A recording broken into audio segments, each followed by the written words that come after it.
Bueno, paso ya al final del Congreso, lo va a cerrar José Antonio Massotti. José Antonio Massotti es profesor de Literatura y Cultura Latinoamericana en Tufts University, Massachusetts, presidente de la Asociación Internacional de Peruanistas desde 1996 y director jefe de la revista y director y editor jefe de la revista de crítica literaria latinoamericana desde 2010. Ha sido profesor en distintas universidades de América y de España, como Sevilla o Harvard, donde organizó el primer Congreso Internacional de Peruanistas en el extranjero en abril de 1999, al que le seguirá un segundo congreso en Sevilla. En Nagoya, Japón, en Santiago de Chile, además de otros importantes eventos relacionados con la difusión de las literaturas y las culturas andinas. Especialista en literatura, bueno, tiene muchas facetas, José Antonio, pero voy a hablar de dos, una como poeta. Bueno, es miembro de la llamada generación poética del 80, junto con poetas como Eduardo Chirinos, Raúl Mendizábal, Roger Santibáñez, Domingo de Ramos y Rosela Di Paola. Ha publicado distintos poemarios y entre sus obras críticas, entre sus obras de estudio se cuentan Coros mestizos de Inca Garcilaso de la Vega, Resonancias andinas, Poéticas del flujo, migración y violencia verbales en el Perú de los años 80, Lima fundida, épica y nación criolla en el Perú, que bueno, está traducido al inglés y también ha coeditado muchos libros, en fin, como agencias criollas. Es un pequeño resumen, José Antonio, mejor que te escuchemos y te cedo la palabra. Gracias por estar aquí con todos nosotros. Muchas gracias, Mercedes, por ese generoso resumen que, bueno, espero que no decepcione con la presentación que voy a hacer y también quiero aprovechar para agradecer a las organizadoras de este evento, queridas amigas, admiradas colegas, ¿no? Esperanza, Eva, Paloma, y a todo el equipo, ¿no? Juan Manuel, de la Universidad Complutense. Yo voy a trasladarme un poco en el tiempo y en la geografía. No quiero aparecer demasiado eclipsado por esta luz que nos ha regalado Esperanza con su exposición, porque lo mío es mucho más modesto. Como dice el título, no sé si puedo compartir pantalla, vamos a ver. Tengo un PowerPoint que está ya listo. ¿Se puede ver? Sí. Perfecto. Pues ahí va, ¿no? ¿A qué me refiero con esto de la nación indiana? Vamos a hablar un poquito de un tema que tiene que ver más con la recepción que otra cosa de los comentarios reales, ¿no? En los siguientes minutos me referiré a la transferencia de saberes letrados, como la propuesta del Inca Garcilaso sobre el pasado incaico, al ámbito del activismo político y la disputa legislativa en la constitución de una nación indiana en los Andes en el siglo XVII. A partir de los comentarios reales y el océano de petitorios, alegatos, cartas y otros documentos que numerosos caciques presentaron a la corona durante esos años y hasta el siglo XVIII,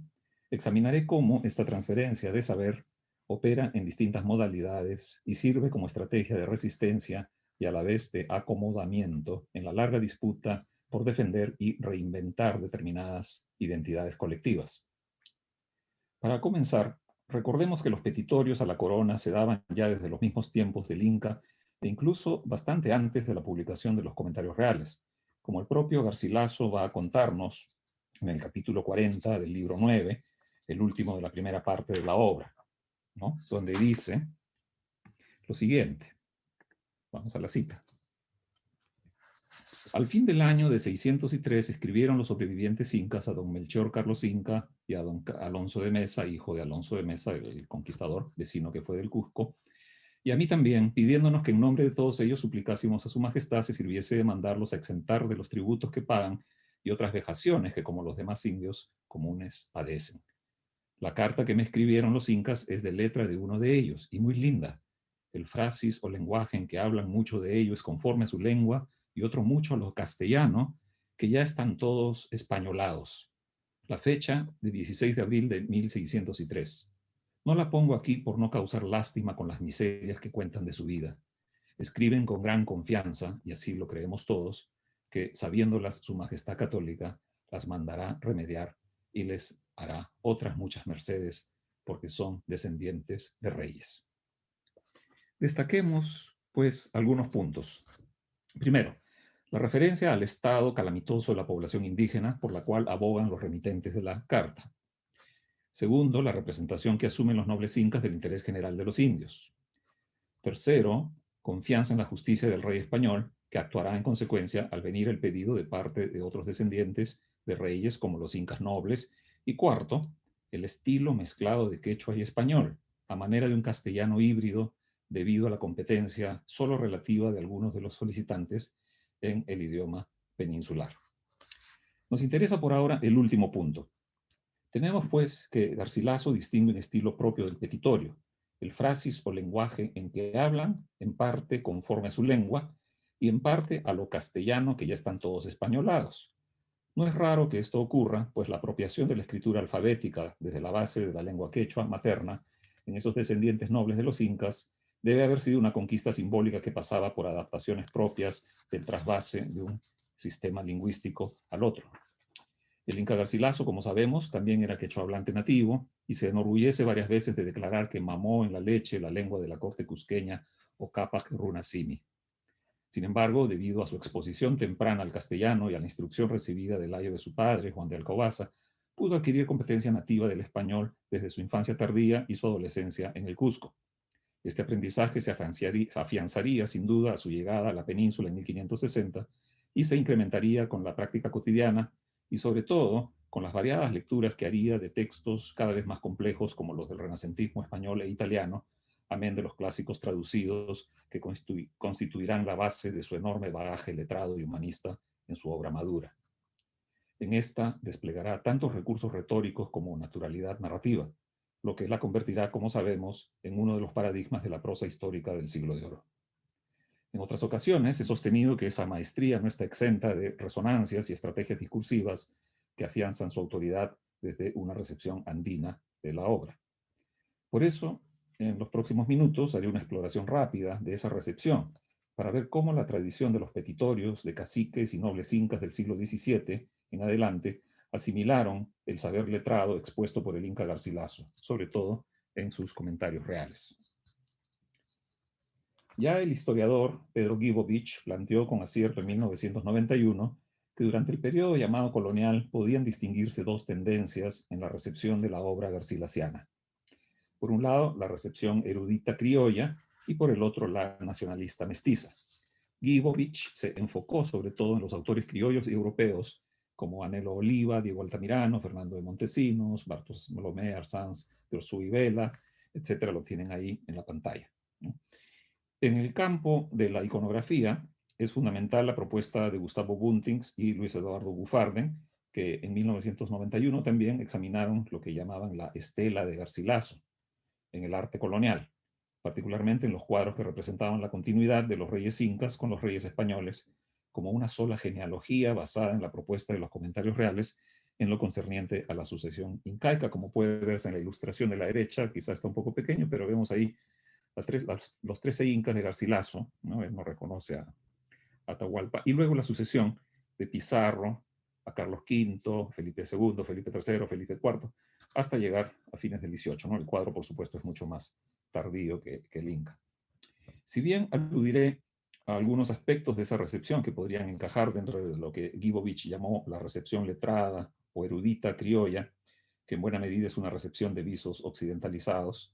quiero comenzar examinando primero el lado oscuro de la luna garcilasista, es decir, aquello de lo que menos se habla por la escasez y esquividad de las fuentes. Me refiero a la recepción mestiza o andina, que inicia el uso político que se hizo de los comentarios reales en la formación del movimiento nacional inca del siglo XVIII, estudiado por John Rowe en un clásico artículo del mismo nombre en 1954,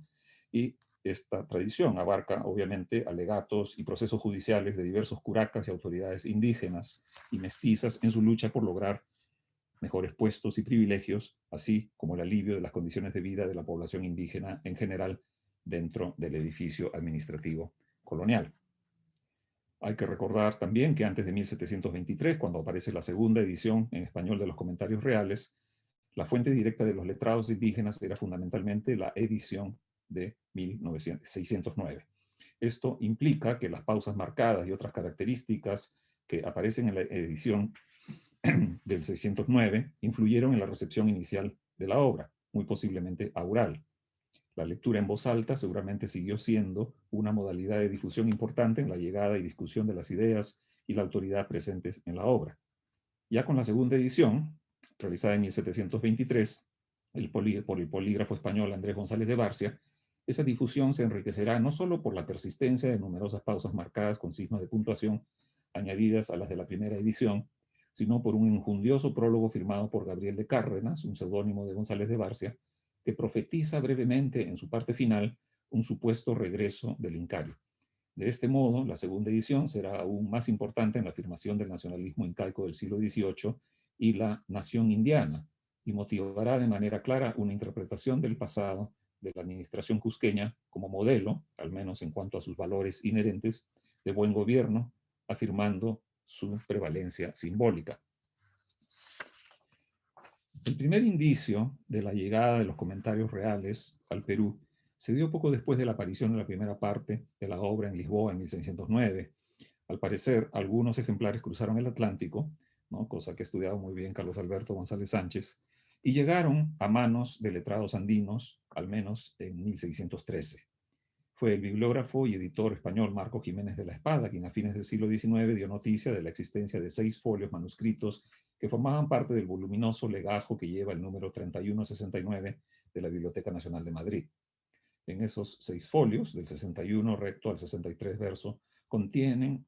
o aparece un resumen de los comentarios reales bajo el título de Origen y sucesión de los incas. El documento lleva la fecha del 1 de junio de 1613 y parece corresponder a la letra del famoso destripador de idolatrías y mestizo cusqueño Francisco de Ávila, dato que confirman el historiador francés Pierre Dubiols en 1993 y más recientemente la filóloga española Rosario Navarra.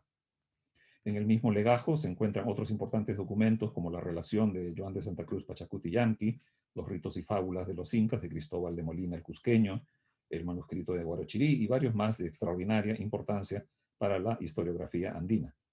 En esencia, este breve resumen constituye la primera noticia documentada de la llegada de la obra del Inca Garcilaso al territorio americano. Como lo nota el propio Dubiols, en los comentarios reales podrían haber tenido alguna influencia en la relación de Pachacuti-Yanqui, que se escribía en la década de 1610 y debió haber sido terminada en 1615.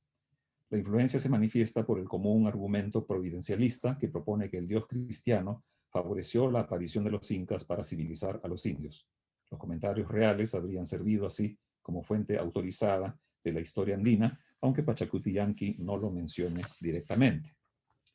El origen y sucesión de los incas comienza de manera clara, resumiendo el relato que el Inca Garcilaso proporciona a partir del capítulo 15 del libro 1 de los comentarios,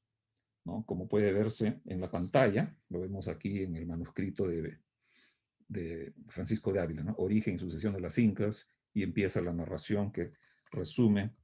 el contenido, ¿no? Con esta frase: Titicaca es un lago grande y isla del Collao, de aquí es fábula que salieron Manco Cápac y Mamaoc y Ohuaco, ¿no? Esto está en el folio 61 recto. Se menciona la barra de oro que debía hundirse en el lugar designado para fundar el Cusco, otorgada por su padre el dios Sol, y cómo los primeros incas civilizaron a los pobladores aledaños. Sin duda, Francisco de Ávila entendió la importancia de la obra de Garcilaso hasta el punto de resumirla tras una lectura completa, y siendo mestizo el mismo y quechohablante, nacido en el Cusco de padres desconocidos, es posible que haya visto en la obra de su paisano la realización de un discurso propio que merecía difusión y en ningún momento lo modifica o enmienda, acepta sus contenidos de manera acrítica. Lo importante es confirmar que la recepción temprana de los comentarios reales se hizo en el contexto de quienes podían sentir un interés común con las propuestas de la obra, al menos en lo que concierne al ordenamiento histórico del pasado incaico. La voz autorizada del Inca Garcilaso, en letra de molde y proveniente de la península, debió haberse percibido como un triunfo para las élites indígenas y mestizas que vieron en la obra un respaldo poderoso para su propia constitución como agentes activos y defensores de sus derechos dentro del aparato colonial. En términos históricos, los grupos indígenas y mestizos del siglo XVII se vieron directamente afectados por las reformas del virrey Toledo en cuanto a la creación de reducciones o reagrupamiento de largos sectores de la población, con el consiguiente abandono del campo, la imposición de la mita o tributo de trabajo forzado, especialmente en las minas, la desposesión de tierras y los derechos de las élites locales a cargos y privilegios. A eso se añaden los abusos y castigos que solían acompañar las campañas de extirpación de idolatrías, en que numerosos caciques y pobladores recibían penas y pagaban altos precios por la sospecha de haber mantenido sus antiguas costumbres. Historiadores como Luis Miguel Glave, Juan Carlos de la Puente, Juan Carlos Estensoro y Alcira Dueñas, entre otros, han estudiado algunos casos notables de indígenas y mestizos de la época que escriben memoriales y alegatos a fin de negociar mejoras, no solo para sí mismos, sino para el conjunto de lo que ya a mediados del siglo XVII empezó a llamarse por ellos mismos una nación indiana. Este concepto constituye una estrategia de supervivencia que borra las diferencias étnicas entre los diversos grupos indígenas, e incluso con los mestizos, a fin de unirse en un frente común que favoreciera sus intereses en la larga cadena de negociaciones con la corona y las autoridades españolas del virreinato.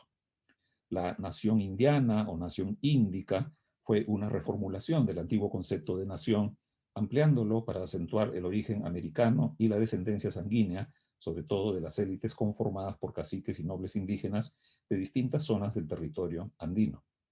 No se trata de una nación en el sentido moderno, pues no busca la independencia ni la soberanía política, sino su prevalencia en la lucha por los derechos y los privilegios y la afirmación de una identidad común, sin desligarse necesariamente de la totalidad administrativa del Imperio Español en Indias. Es decir, la nación indiana no es tanto un movimiento independentista, salvo contadas excepciones, ¿no? Hay algunos casos identificados, pero son muy pocos, sino un denominador común que buscaba el mejoramiento de las condiciones de vida de la población indígena y mestiza y su, como se dice ahora, empoderamiento a fin de asegurar sus mejoras. Como dice Luis Miguel Glave, en el crisol de la lucha por la supervivencia, los naturales fueron creando una memoria asentada en unas prácticas y sobre todo escrita en unos documentos, sus memoriales de agravios y sus instancias de reclamos, sus informaciones de méritos y servicios, cartas y papeles que se escribieron entre ellos a sus compañeros de ruta, religiosos y funcionarios, y a las autoridades virreinales y metropolitanas. En este inmenso corpus se basa muchas veces en algunas de las ideas del Inca Garcilaso que les sirven a los que hoy llamaríamos intelectuales indígenas, aunque el término en realidad alude a un concepto posterior, para expresar su posición frente a los abusos de la corona y algunos miembros de la República de Españoles. Glave distingue dos etapas en el movimiento por la defensa de la nación indiana. La primera, de la ventriloquía discursiva indigenista, consiste en los documentos que miembros de la República de Españoles, funcionarios y clérigos redactan y circulan para representar a la población indígena y abogar por su cuidado. Algunos ejemplos son los de Bernardo de Iturraza, alcalde del crimen desde 1647 y flamante oidor de Lima en 1653. También el fiscal Pedro Vázquez de Velasco durante el gobierno del virrey Marqués de Mancera, que junto con otros letrados compuso un memorial a nombre de unos supuestos indios de La Paz.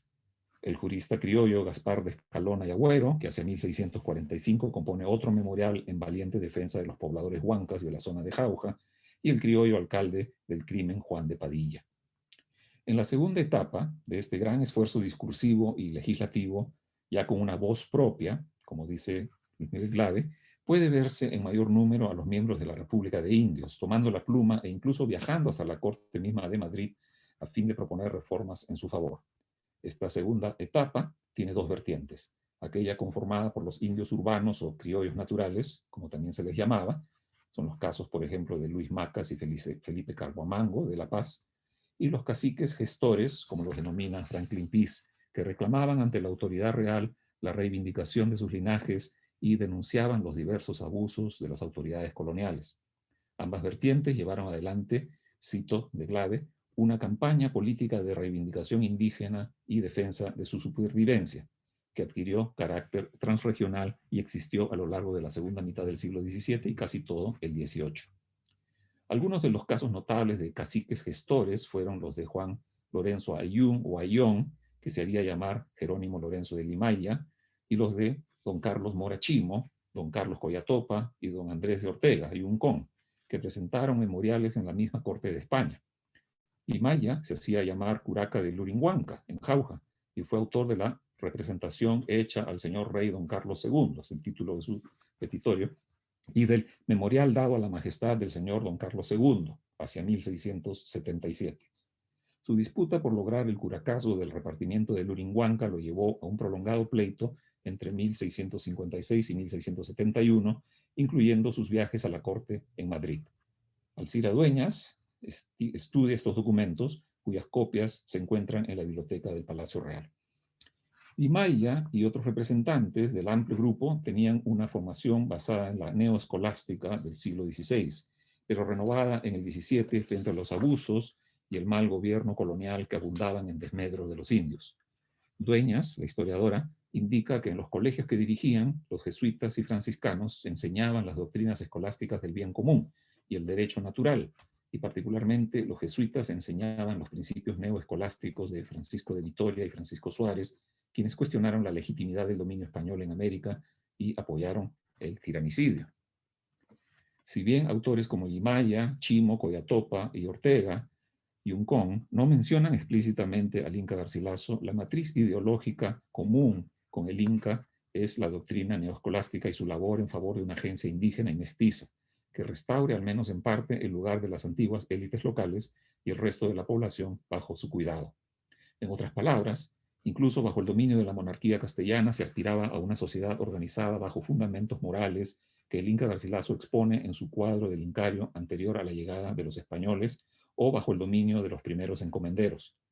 El enemigo común resultaba ser en todo momento el virrey Toledo y sus reformas establecidas desde la década de 1570, así como los funcionarios de la corona que continuaban aplicando en décadas posteriores la mita minera y mantenían una dominación violenta sobre los súbditos indígenas de la corona. Limaya, como hemos visto, incluso llega a abogar por el autogobierno de las élites indígenas por derecho a la luz natural que Dios otorga a todos los seres humanos. Esta presencia implícita del Inca Garcilaso en los reclamos de las élites indígenas puede deberse a que en los colegios para hijos de caciques, tanto el de Lima, llamado Colegio del Príncipe, que fuera fundado en 1618, como en el de San Borja, fundado en el Cusco en 1621, se daba una, cito de Alcira Dueñas, una difusión de los comentarios reales del Inca Garcilaso en las aulas, en referencia a Lorandi, ¿no? Otra historiadora. Debió haber sido el texto del Inca Garcilaso leído en voz alta, o al menos referido como una fuente autorizada sobre el pasado andino y sobre la dignidad y la capacidad de los indígenas para organizarse en una sociedad justa y protocristiana. Ya en el tiempo colonial, con la presencia de la palabra revelada, esa misma sociedad podría llevar de manera más efectiva y consciente la fe y la salvación a mayor número de gente, a toda la humanidad del Nuevo Mundo. La misión bien podría ser realizada con una mayor agencia de las élites locales, que actuarían también en función de su propio interés. Al cuestionar la moralidad de la dominación española desde el virrey Toledo en adelante, tanto los comentarios reales como el discurso defensor de la nación indiana formaban parte central de la lucha por preservar una identidad y una supervivencia, tanto material como cultural, de los pueblos andinos. Interesan también tres casos que sí hacen explícita la influencia del Inca Garcilaso en su argumentación en favor de las élites indígenas y la nación indiana en general. Se trata en primer lugar de Juan de Cuevas Herrera, un párroco mestizo de la zona de Charcas, que escribió sus extensos 5 memoriales hacia 1650 dirigidos al rey. El segundo caso es el de Juan Núñez Vela de Rivera, presbítero y racionero de la Catedral de Arequipa, mestizo también, que compuso en 1691 un memorial dirigido al rey Carlos II, defendiendo los derechos de los nobles indígenas y mestizos, hasta el punto de pedir el reconocimiento del mismo honor que se les debía otorgar en relación con los nobles de España. Y el tercer caso, más tardío, es el de Fray Calixto San José Tupac Inca, un mestizo hermano lego de la orden franciscana, oriundo de Tarma, que en 1750 presentó ante el rey la representación verdadera, escrita poco antes con la participación de otros indios y mestizos. Aunque no podré entrar en detalle en estos documentos, hay que destacar que en los 5 memoriales de Cueva, por ejemplo, y más tarde en Fray Calixto San José Tupac Inca, la idea de que la religión incaica era inherentemente cristiana avant la lettre es un tópico que proviene de los comentarios reales. Este es un argumento que el Inca Garcilaso esgrime de manera enfática para salvaguardar la capacidad moral de sus parientes y desbaratar el argumento toledano de la tiranía salvaje y la idolatría general que los incas habrían impuesto sobre todos los habitantes andinos. Tópico que también aparece en algunos cronistas como Ciesa de León y José de Acosta. Al cristianizar la religión incaica, Garcilaso está planteando una estrategia retórica con fines políticos, muy de acuerdo con los intereses de su grupo estamental y de sus posibilidades de supervivencia dentro del aparato colonial. No debe verse, pues, en esta manipulación y traducción a los esquemas axiológicos europeos un defecto como historiador, ya que, como sabemos, la historia es un género retórico por excelencia y forma parte de un diálogo cultural en el cual prevalecen los criterios morales del autor y las que considera verdades trascendentes. También cabe destacar el caso del sacerdote mestizo Juan Núñez Vela de Rivera, racionero de la Catedral de Arequipa, y su cédula de honores de 1691, con la carta que le dedica el padre Bernardo Inca en 1690 y la carta dedicada a los, como dice la cita, a los caballeros indios provenientes de la estirpe regia de los monarcas del Perú y a todos los indios y mestizos, sus parientes y amigos, en 1694, incluyendo su propio escudo de armas, como vemos aquí, donde se puede percibir, ¿no?, la serpiente doble y la mascapaicha o borla roja en el campo inferior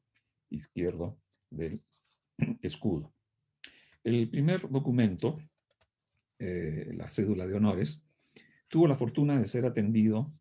por la corona, restableciéndose así los honores y privilegios de la nobleza indígena, aunque en realidad dichos derechos ya existían desde mucho antes, y el reclamo apuntaba sobre todo a su incumplimiento por parte de las autoridades virreinales a lo largo del siglo XVII. La carta de Juan Núñez Vela de Rivera a los, cito, caballeros indios provenientes de la estirpe regia de los monarcas del Perú y a todos los indios mestizos, sus parientes y amigos, tiene un tono que recuerda claramente la dedicatoria del Inca Garcilaso a los indios mestizos y criollos del grande y riquísimo imperio del Perú, que antecede a la segunda parte de los comentarios reales de 1617. Reafirma Núñez Vela la idea de plantear la continuidad entre reyes incas y reyes españoles al llamar abiertamente a Carlos II nuestro Inga, que Dios guarde, así como guarde nuestra limpísima, muy católica y nobilísima nación. De este modo, el ordenamiento social se da por vía de la religión católica como conformadora de la nación indiana dentro de una unidad mayor, la de la monarquía cristiana, compuesta por múltiples naciones, en un sentido étnico, se entiende, no en el de la soberanía política con que en la modernidad se suele concebir el término nación. Sobre este tinglado conceptual, ya para terminar, Núñez Vela procede a trazar la sucesión incaica que comienza, como es de consenso, con Manco Cápac y termina con el último rey de los Habsburgo, ya a fines del siglo XVII, como escribe Núñez Vela. En suma, hay muchos otros documentos de los siglos XVII y XVIII que me gustaría comentar y que muestran de manera explícita o implícita la presencia del Inca Garcilaso en la constitución de esa nación indiana hasta llegar a la gran rebelión de Túpac Amaru en 1780. Lamentablemente no hay tiempo ahora para entrar en esos detalles, pero creo que con lo apuntado en los minutos anteriores tenemos una idea clara de ese traspaso de saberes desde el discurso letrado del Inca Garcilaso a las posiciones más pragmáticas de los caciques y descendientes de los incas. Garcilaso, pues, no era solamente deleitable, sino también útil. Con el correr de los años, esa hibridez inicial de los petitorios indígenas, escritos en un quechua mezclado con español, ¿no?, lo cual nos recuerda, por supuesto, la figura prominente de Huamampoma, esos escritos petitorios se volvieron artefactos retóricos de variada complejidad en piezas elocuentes de prosa argumentativa, como en los últimos casos que hemos visto en Núñez Vela y otros, en castellano, con relativo éxito práctico en algunos casos. El Inca Garcilaso, pues, da para todo. Aquí me he limitado a señalar esa beta que espero ampliar en futuras investigaciones. Muchas gracias. Muchas gracias, José Antonio, y dejo de esta compartir. interesantísima exposición